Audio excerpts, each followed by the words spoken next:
Integrated Math 3, this is the answers video for lesson 4.06, and this lesson is due for both classes on Friday, November 20th, right before we leave for Thanksgiving break. Alright, so it's a not a long lesson, and it's deals with graphing. So number 1 says complete the table and graph the function for f of x equals 4 to the x. So f of x is just another way of saying y. So what we'll do is we will create a t-table.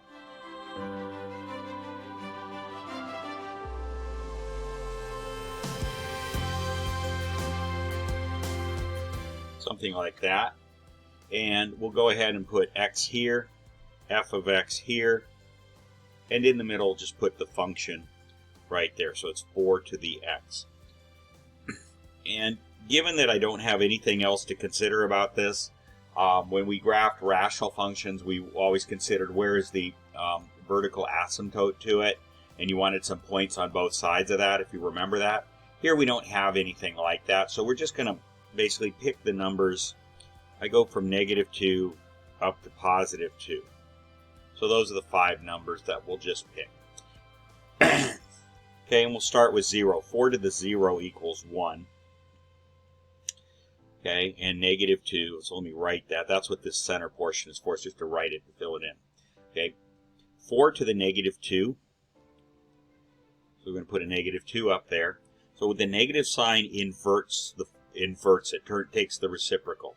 So 4 to the 2, if I come over here, becomes 1 over 4 to the +2. 4 to the -2 is 1 over 4 to the +2, and that equals 1 over 16. Okay, I'm going to do that, write that as a decimal number. And that gives us this.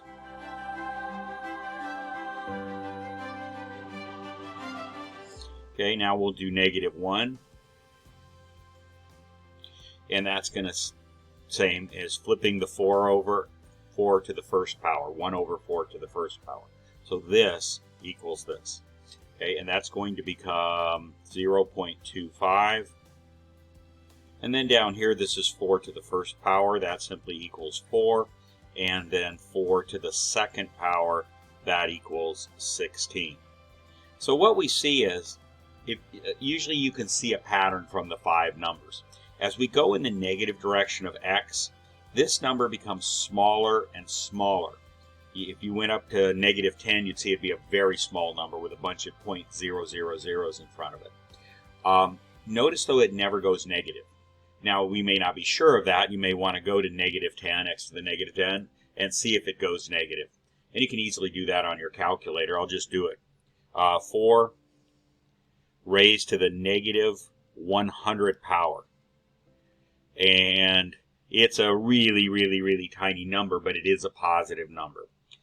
All right, whereas if we go in the positive direction for x, these numbers get bigger and bigger and bigger. All right, so we're going to draw the graph here.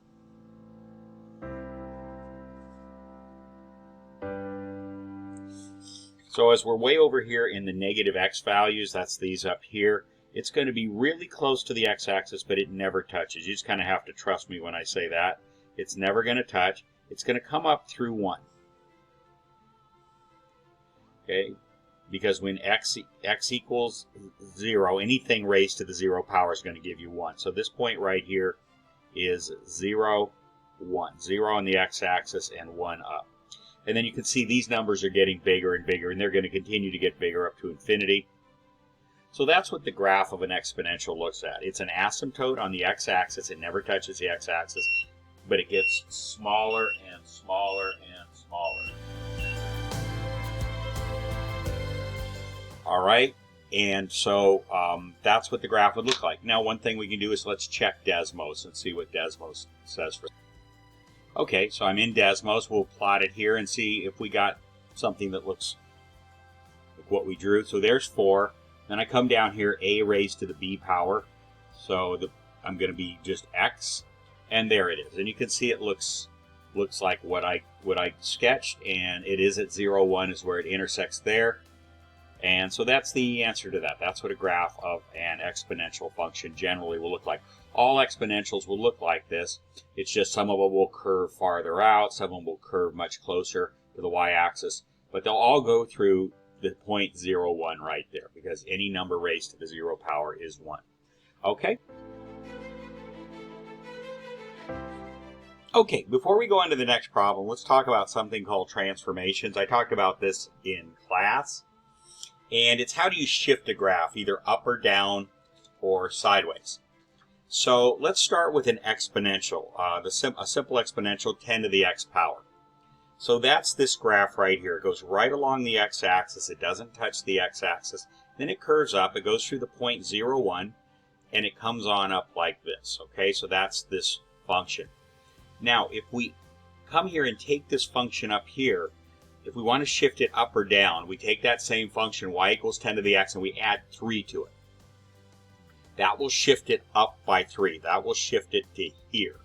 And that's what this is, that's what this dashed line is showing. So that's this function right here. You shift it up 1, 2, 3 right there. That's a difference of 3. If you wanted it to go down 3, you would make it 10 to the x minus 3. That would shift it down 3. That would make it move down. So that makes sense. Plus 3 goes up, minus 3 goes down. Horizontal shift's a little bit different. It's a little strange. It's not what you would think it is. If you want to shift it horizontally, that's sideways, then if you take y equals 10 to the x and then put the minus 3 up in the exponent, that will actually shift it to the right. It'll shift it in the positive direction. It seems backwards, but why that is, I won't get into the explanation. It just causes it to do that. And when it's y equals 10 to the x plus 3, that'll shift it 3 to the left. So for horizontal, it's the opposite of what you would think it is. Adding 3 makes it go to the left. Negative 3 minus 3 subtracting 3 makes it go to the right. Whereas up and down, it's exactly what you would think it is. Plus 3 would go up, minus 3 would go down. So that's how you shift either up, down, or horizontally sideways. And you can do both at the same time. Okay, you could have 10 to the x minus 3 plus 4 or something like that. And it would shift it in both directions at the same time. All right, now for a log, it's very similar. The function of a log looks like this. It's this line. It comes right along the y-axis, and then it curves out to 0.10, and it curves up like that. So this is the function, as this arrow is showing, this is a function of log x. All right, same thing. So here, if you say log x, take the log of whatever your number x is, and then add 3 to that number, that will shift it up by 3. If you take the log of some number x and then subtract 3 from it, that'll shift it down by 3. Now, on the going horizontally, if you take the log and then you take the x the x variable, whatever that number is, and you add 3 to it first before you take the log. So you take the number, add 3, and then you take the log of whatever you get when you add those two together. That does a horizontal shift. And it does what we said before. It shifts it to the left. It shifts it in the opposite direction that you would think it would shift it. It goes to the left. So that one says shift to the left. If we take the number, subtract 3 from it, and then whatever we get from that, then we take the log of that number, that'll shift it to the right by 3. Okay? And so that's how that works. It's pretty simple. You just got to keep the horizontal shift straight. The back seems kind of backwards. But other than that, that's how you shift a graph. The other thing you can do is put a negative sign in front of the log. And that will flip it. And we'll do that. You can do that in front of the exponential as well. So let's go to Desmos and let's take a look at each of them. Okay, so here we are in Desmos, and there we have 10 to the x. It's kind of what we showed before. Now let's go ahead and look what 10 to the x. So I come down here to the a raised to the b. That allows me to put this up here. I'm going to put the x up here.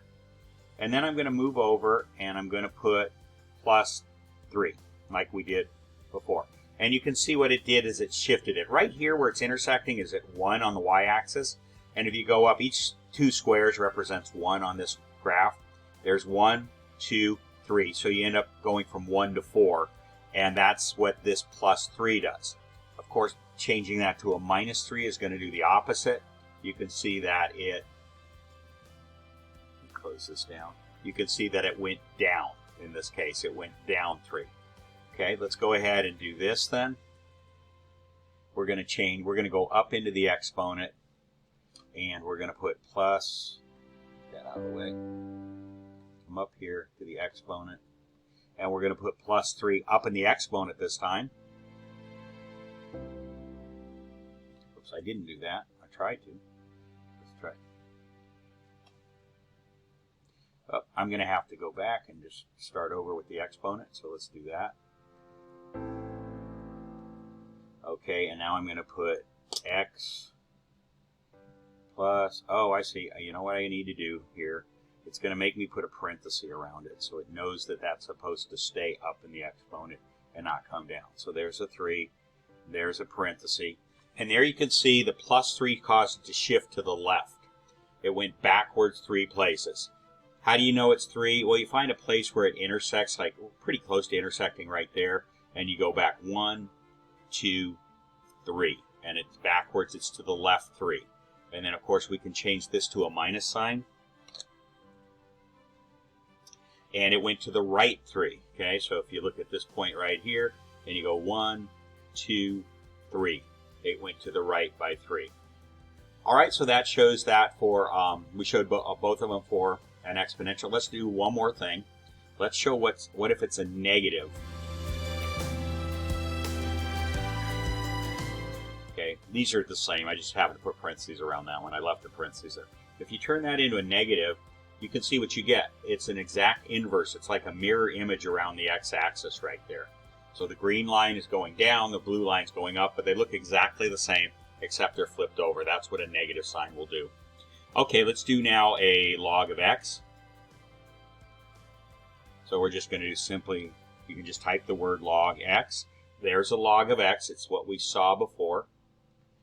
Okay, and now we're going to go down here and do a log of x plus 3. And you can see that the positive 3 plus 3 shifted it to the left. Shifted it backwards by 3 positions. Okay, the negative 3 is going to shift it in the other direction to the right. And there it did. It's the, I guess that's a brown line, some color that is. That's going to shift it to the right. Okay, now let's do the other one. Okay, this is going to be log to the, so here's what I'm going to do. I'm going to put this in parentheses. I'm going to take the log of x first. So I'm going to put it in parentheses. Come here, x parenthesis. And now after you've taken the log of x, I'm going to add 3. That's different than what we just did. And you can see that shifts it up by 3. And if we did that same thing, you're taking the log of x first, and then you're adding or subtracting the 3. That's going to be a minus 3, and it goes down. All right, so shift up, shift down is normal, what you would expect it to be. Shift right, left is kind of backwards from what you think it would be. All right, and the last thing we're going to do is show you an inverse here. And there it is. They're exact mirror images of each other. The log x and the negative log x, they flip it. It flips it over.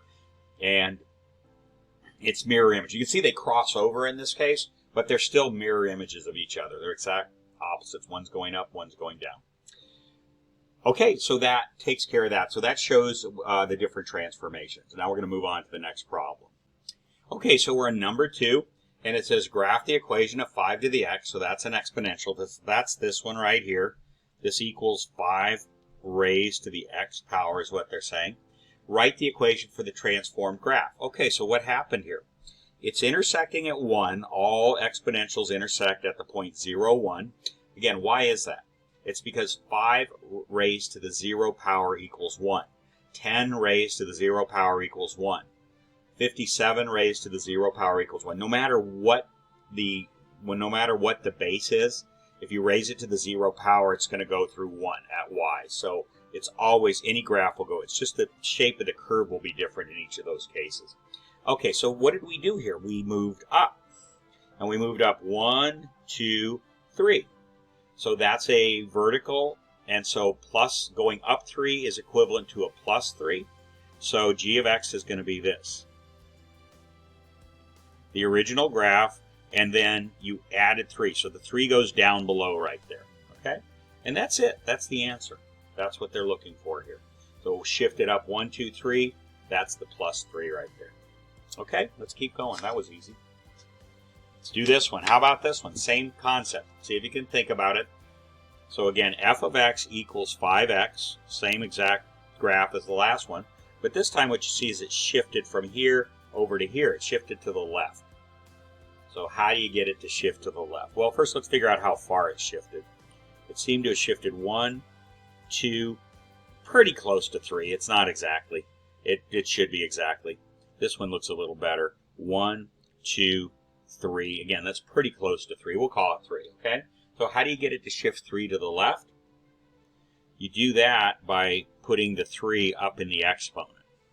Left and right is up in the exponent. So it's 5x, and this is the one where you have to remember. It seems like it's going in the negative direction, so it's +3. And that's that graph right there, okay? Not too hard to do that. Okay, let's keep going. So without graphing the function, identify the domain, the range, and if the function is increasing or decreasing. Okay, so let's just go ahead and define what those terms mean. So domain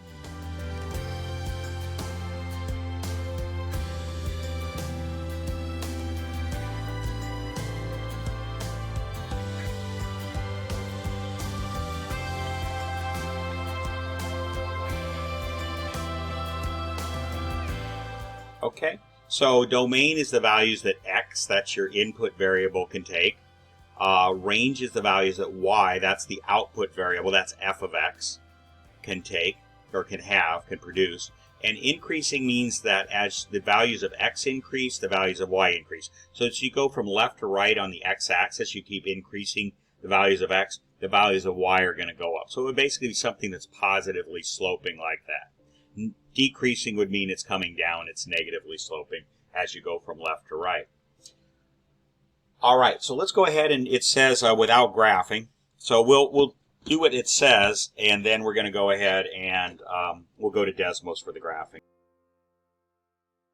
So here's x, here's f of x, and here's our function. It's 4 times 2/3 raised to the x power.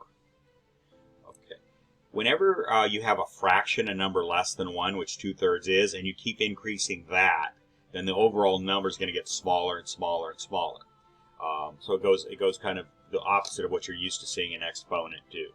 So again, we're going to use the same numbers we used before. Negative 2, -1, 0, 1, and 2. All right, so let's plug those in.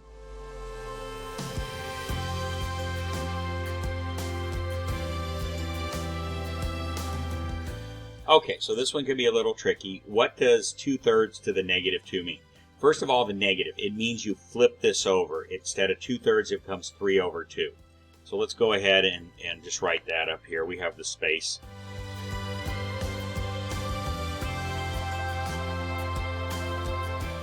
It equals this. Flip it over and make it a positive exponent. So it's 3/2 to the +2. That's all that negative sign does. Doesn't make it a negative number. Just flips it over and changes to a positive. Now what you do with this exponent of a fraction is you take 3 squared over 2 squared. So that's going to equal 3 squared is 9, 2 squared is 4, so 9/4. So that's what this whole thing equals. Is that right there, okay? So if I have 9/4 here, and I multiply that by 4, let's go ahead and do that up here. So I have 4, I have that right here times 9/4. The 4's cancel out, and I just end up with 9. So this is going to be 9 right there. Okay. All right, next one is -1, so we'll do that.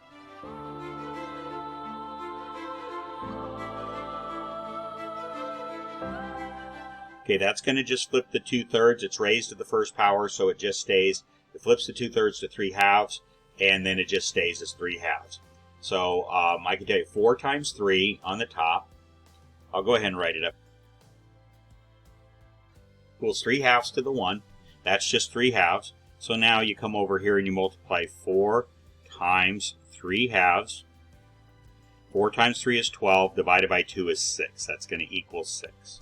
So that goes right there. Okay, 0.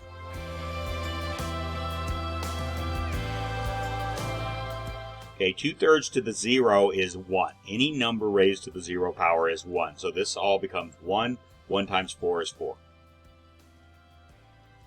Okay, 1.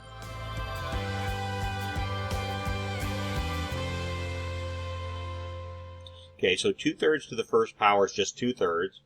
And 4 times 2 is 8 divided by 3. And that comes out to be, I'll write it in decimal form, it's 2.67. It's 2 2/3, but I'll put it in as a decimal number. Okay, finally we have this.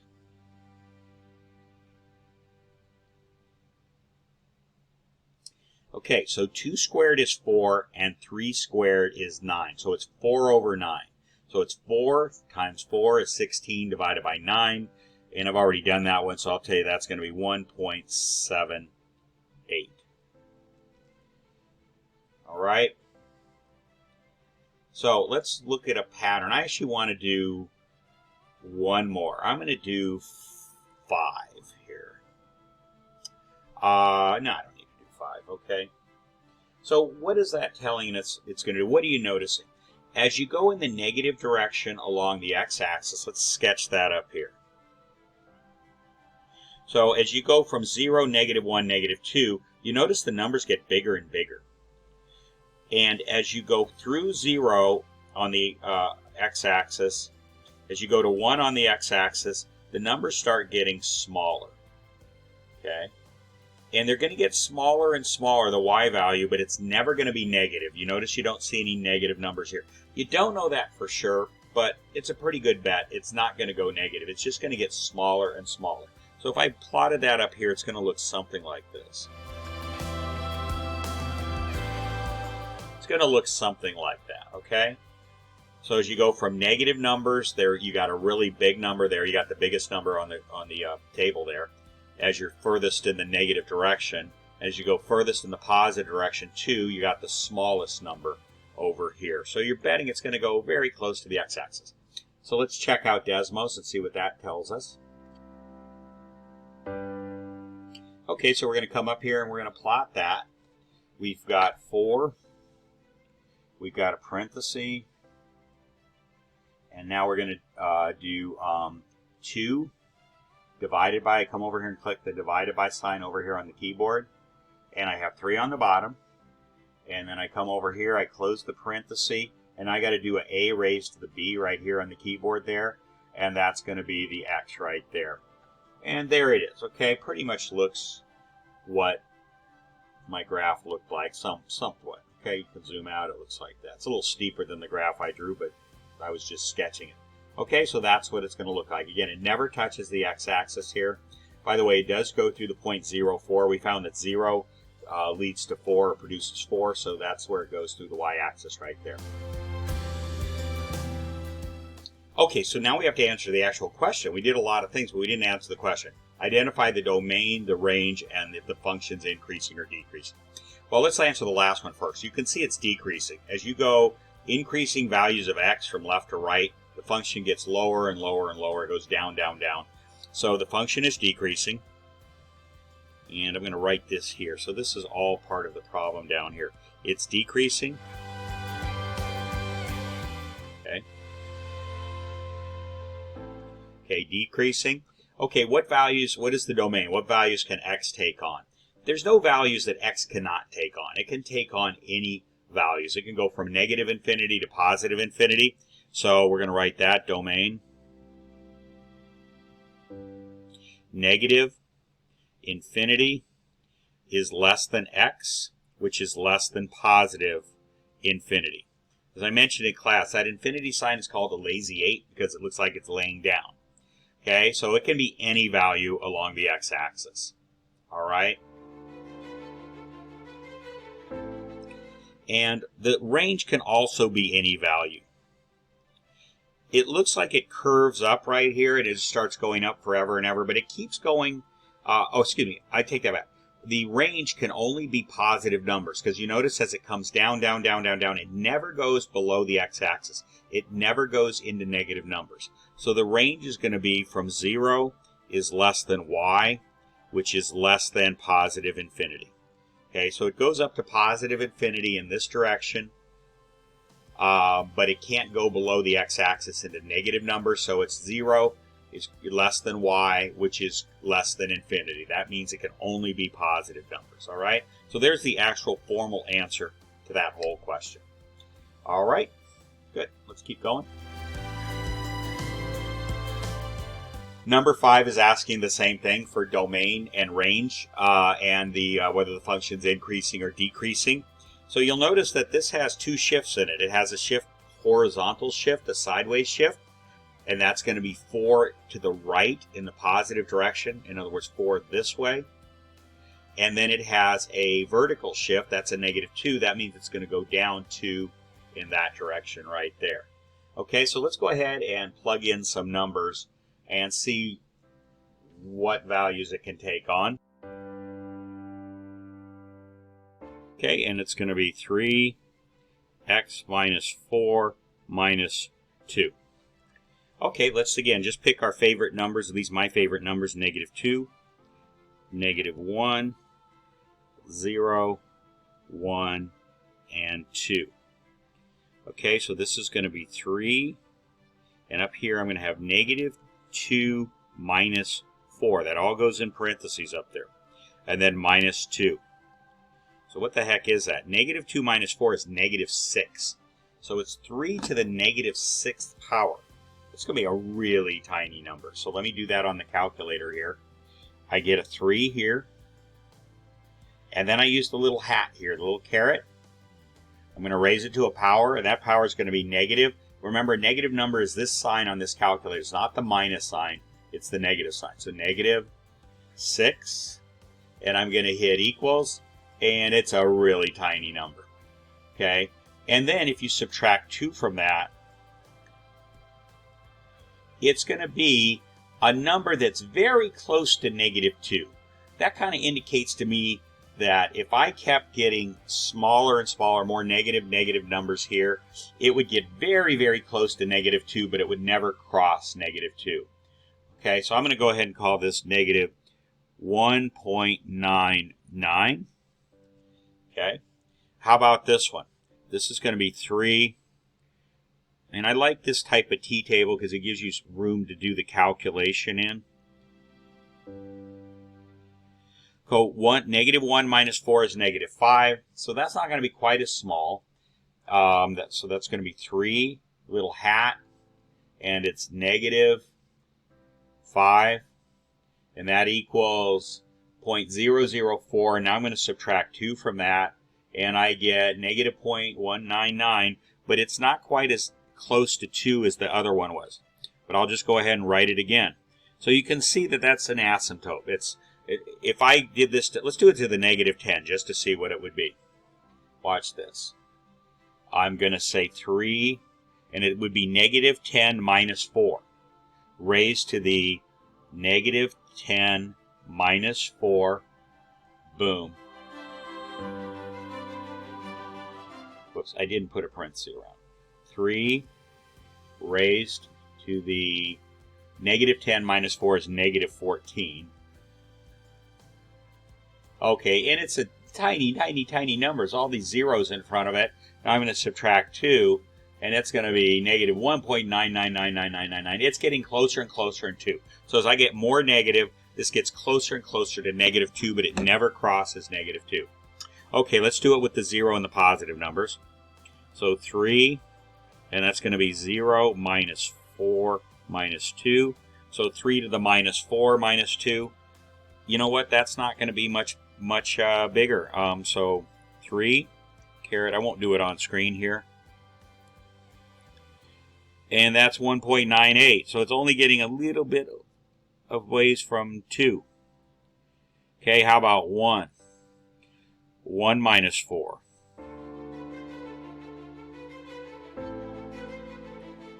Okay. So what's that going to give us? It's going to give us 1 minus 4 is negative 3. So 3 raised to the negative 3 equals minus 2 equals, and it's negative 1.96. So you see we're getting a little more in the positive direction, but sure not very much.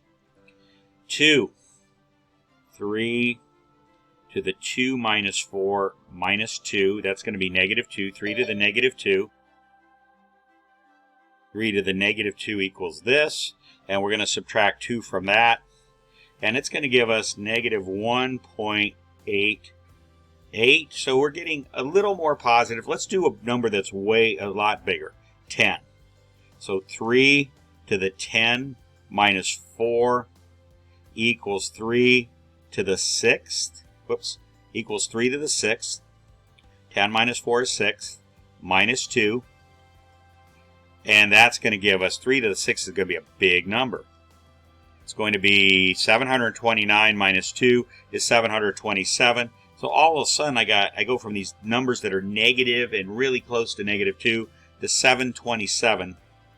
Okay? So what that means is the graph is going to look something like this.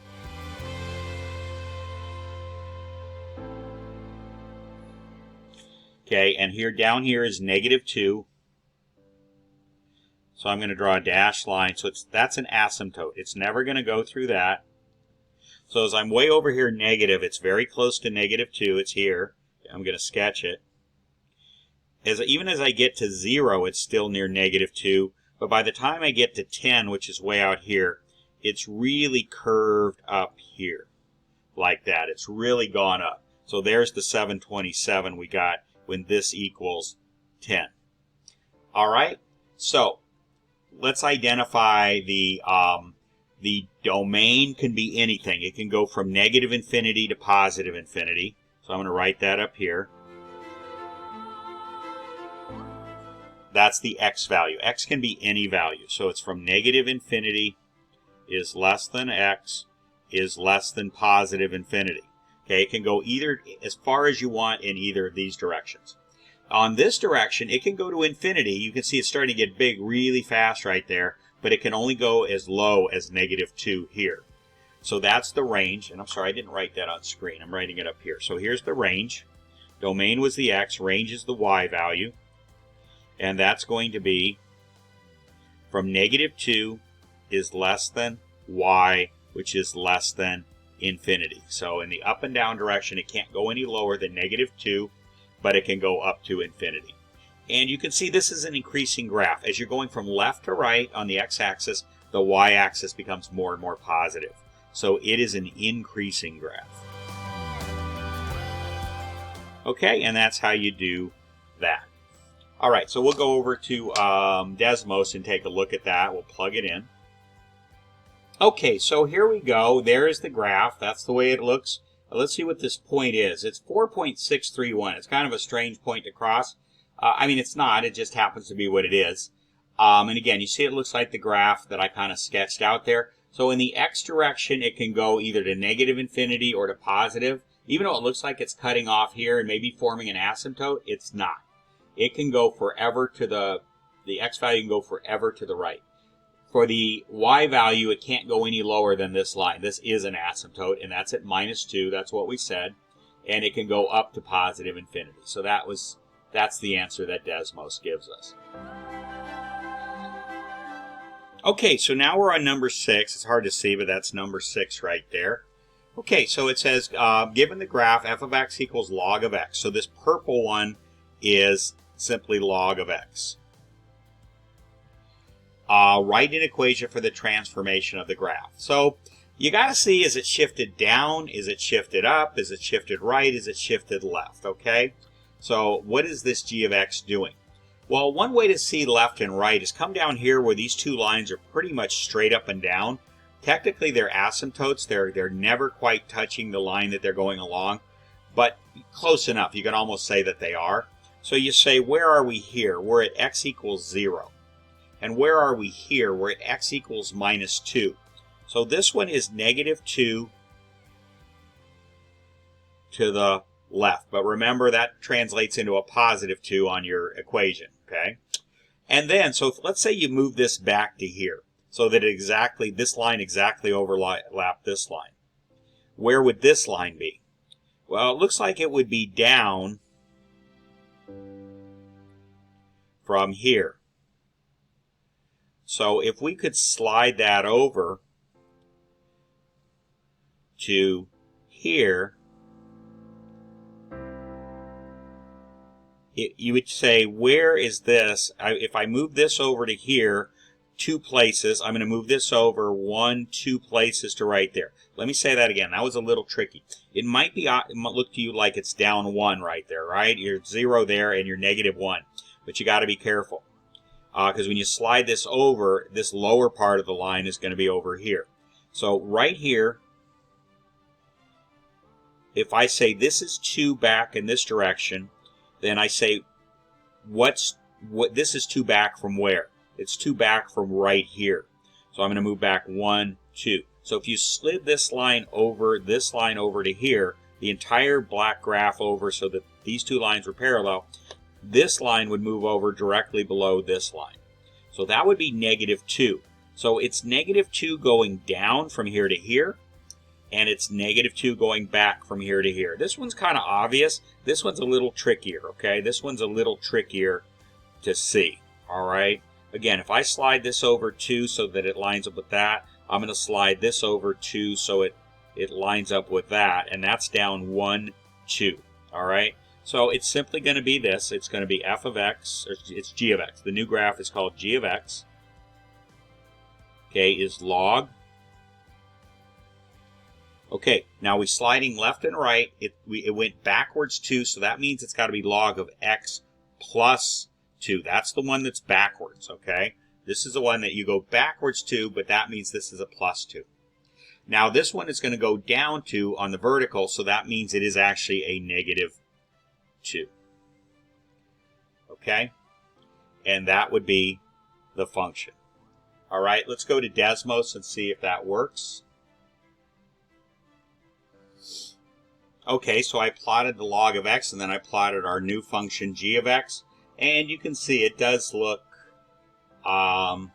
it does pretty much look like what the graph does. There's a difference of 2 right there, and there's a difference of 2 right there. All along here, it's a difference of 2. So that would be, if I switch back, it looks like this. Okay, it is the same thing. All right. Okay, number 7 is our last one. So the purple line again is going to be f of x equals log of x. So what's this black line going to be? Well, clearly it's flipped over. So it's clearly going to be something, we'll call it g of x. That's what they call it actually. And that's going to be negative log of x. Okay? So we see it's flipped over. This is kind of a mirror image of this. But you can also see it's offset. That this line isn't lined up exactly here. So it's gotten moved. So how did it get moved? Well, if this had been simply negative log of x, this line right here would have been right along the y-axis, but it's not. It's over 1, 2. Again, every 2 squares represents 1. You got to look down here at these numbers. 0, 1, 2. So it's moved 2 to the right. So how do we make something move 2 to the right? That's by putting remember, right and left is going to be the one that seems backwards. It's going to be by making a -2 inside the parenthesis, like that. So it's negative log of x minus 2. -2 makes it move to the right, counter to what you would think it would do. It goes in the opposite direction. Okay, let's go to Desmos and let's check this one out.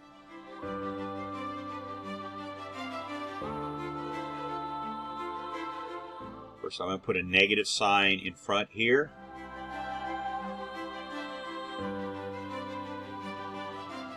And it's going to be x minus 2, and we're going to close that parenthesis. And that's what we get. So the purple line is our new function g of x. The green line is our old function. Let's compare it to what we have on the paper there. So you'll notice this is going up and down right along x equals 2. X equals 2 is right there. So we'll go back and check out our graph on the paper. And there it is. This is up and down at x equals 2. So that is the transform graph. Okay, just a little bit of practice on these transforms. They're not that hard, and that's the whole assignment. So get that done. That's due on Friday. And anyway, that takes care of that. So we'll see y'all in class later this week.